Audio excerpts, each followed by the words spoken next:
आप सभी साथियों को मेरा नमस्कार। साथियों, मैं आपका अजीज मित्र रमेश सोनी। जैसा कि आप जानते हैं, समय समय पर हम आपके बीच में सामाजिक मुद्दों को लेकर, जनता की आम परेशानियों को लेकर, जनता की सरकार से क्या उम्मीदें हैं उनको लेकर, सरकार जनता के लिए क्या कर रही है उनको लेकर अक्सर आप लोगों के बीच हाजिर होते हैं। और हमारा एक ही प्रयास है कि हम जनता जनार्दन और सरकार के बीच एक सेतु का कार्य करें, यानी कि जनता जनार्दन की समस्याओं को हम सरकार और प्रशासनिक अधिकारियों के कानों तक पहुंचाएं और सरकार की जन कल्याणकारी नीतियों के विषय में हम जनता जनार्दन को बताएं ताकि वो उसका अधिक से अधिक लाभ ले सके। साथियों, आज फिर मैं एक ऐसे ही मुद्दे को लेकर आपके बीच हाजिर हूं। सबसे पहले तो मैं आप साथियों से हाथ जोड़कर रिक्वेस्ट करूंगा कि आप साथियों ने यदि हमारे चैनल को सब्सक्राइब नहीं किया है तो इसे सब्सक्राइब करें। हमारी जो वीडियो आपको अच्छी लगती है, जो सामाजिक मुद्दे अच्छे लगते हैं, उसे अन्य लोगों को शेयर करें ताकि हम आपकी आवाज़ अधिक से अधिक लोगों तक पहुंचा सकें।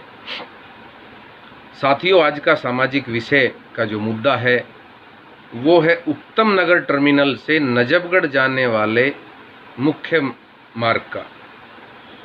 जैसा कि आप सभी को ज्ञात है, गत दिनों उत्तम नगर मार्केट एसोसिएशन यानी कि उत्तम नगर के व्यापारी भाइयों ने सड़क पर आकर अपनी आवाज़ को प्रशासन, दिल्ली सरकार और केंद्र सरकार तक पहुंचाने का कार्य किया। मैं यहाँ मामला दिल्ली उत्तम नगर का है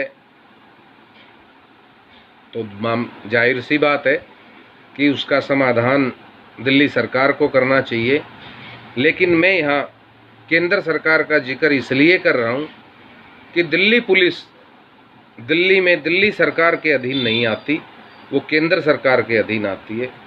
इसलिए मैं इस मुद्दे में अपनी बात में, अपनी चर्चा में केंद्र सरकार को शामिल कर रहा हूँ कि दिल्ली पुलिस उसके अधीन आती है। साथियों, अहम मुद्दा था कि उत्तम नगर टर्मिनल से नजफगढ़ जाने वाले सड़क मार्ग पर फल फ्रूट, सब्जी की रेहड़ियाँ, खोमचे वाले, इनकी वजह से अक्सर इस मार्ग पर जाम लगा रहता था और इस यातायात के जाम होने से स्थानीय दुकानदार बड़े परेशान थे, वहाँ से गुजरने वाले राहगीर भी बहुत परेशान थे।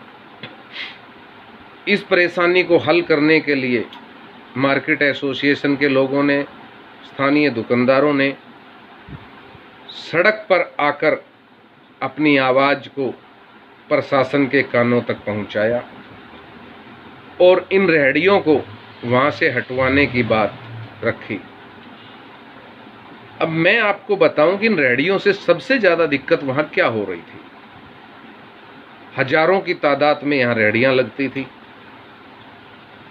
जो लाइन में ना लग के आड़ी तिरछी लगती थी, जिनकी वजह से सर्वप्रथम तो सड़क मार्ग जाम होता था, यातायात का जाम लग जाता था। दूसरी यहाँ अहम समस्या ये थी कि इन रेहड़ी ठेले वालों में अधिकांश तो मैं नहीं कह सकता, लेकिन कुछ ऐसे लोग थे जो दिन भर नशे में धुत रहते थे। उनकी भाषा अच्छी नहीं थी, गाली गलौज करते थे आपस में, जिससे वहां से निकलने वाली बहन बेटियों को भी परेशानी होती थी।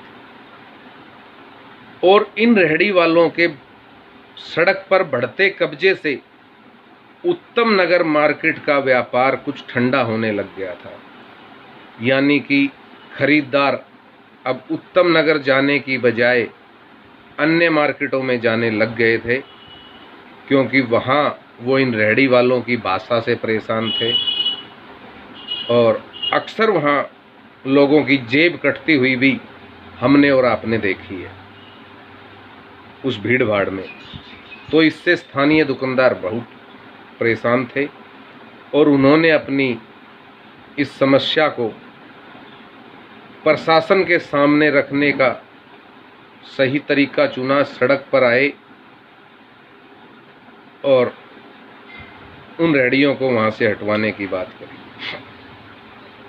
वहाँ से रेहड़ियाँ हटी तो सही है, ये बात सत्य है कि उनके ऐसा करने से वहाँ से रेहड़ियाँ हट गई है, लेकिन अब वहाँ दोबारा पुनः रेहड़ियाँ लगना एक एक दो दो शुरू हो गई है।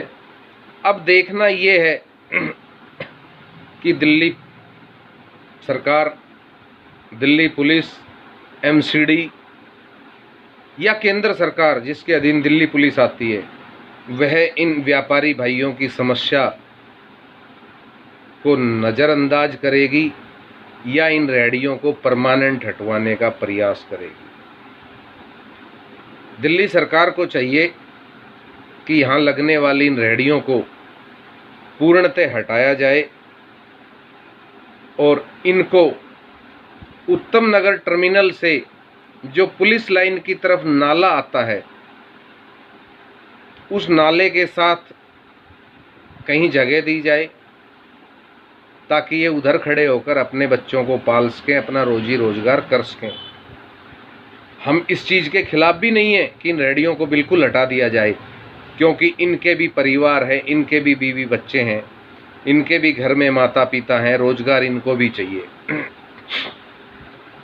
तो इन्हें जो है नाले के किनारे जगह दिया जाए ताकि ये वहाँ अपनी रेहड़ियाँ लगा सकें, जिससे ना तो यातायात प्रभावित हो, ना सड़कों पर जाम लगे, ना ही बाज़ारों में ख़रीदारी करने आने वाले ग्राहकों को परेशानी हो। अब देखना यह है कि एमसीडी विभाग, दिल्ली सरकार और दिल्ली प्रशासन कितने दिन इन रेहड़ी वालों को, ठेले वालों को यहाँ नहीं लगने देते हैं। अगर ये लोग यहाँ ठेले नहीं लगाते हैं, रेहड़ी नहीं लगाते हैं, तो इस सड़क मार्ग पर जाम बिल्कुल भी नहीं लगेगा। और अगर पुनः पहले की तरह ही प्रशासन ने इन रेहड़ी ठेली वालों को अपना आशीर्वाद दे दिया और इन्होंने फिर यहाँ लगाना शुरू कर दिया, क्योंकि एक आध रेहड़ी लगनी शुरू हो गई है, तो अगर इन्हें अपना आशीर्वाद दे दिया और रेहड़ी यहाँ दोबारा लगनी शुरू हो गई तो फिर वही जाम की समस्या बन जाएगी। वहाँ से निकलने वाले राहगीर परेशान हो जाएंगे, बाज़ार में आने वाले ग्राहक कम हो जाएंगे। एक तो कोरोना की मार के बाद वैसे ही व्यापार मंदा है, बाज़ारों में ग्राहक नहीं है। रहा सहा उत्तम नगर मार्केट, उत्तम नगर बाज़ार में ग्राहक इसलिए भी कम पड़ रहा था क्योंकि सड़क मार्ग पर, मेन सड़क मार्ग पर इन रेहड़ी वालों का अवैध कब्जा था। इनसे परेशान और इनकी भाषा से परेशान होकर ग्राहक इस बाज़ार की तरफ नहीं आता था। अब देखना ये है कि बाज़ार के स्थानीय दुकानदारों की, मार्केट एसोसिएशन की कितनी मेहनत सफल होती है, या प्रशासनिक अधिकारी फिर से इन रेहड़ी वालों को आशीर्वाद देकर रेहड़ियाँ यहाँ लगती देखेंगे आराम से। जय हिंद मित्रों, फिर मिलेंगे जल्दी ही नए मुद्दे पर, आपके साथ फिर रूबरू होंगे। आपका साथी रमेश सोनी। जय हिंद।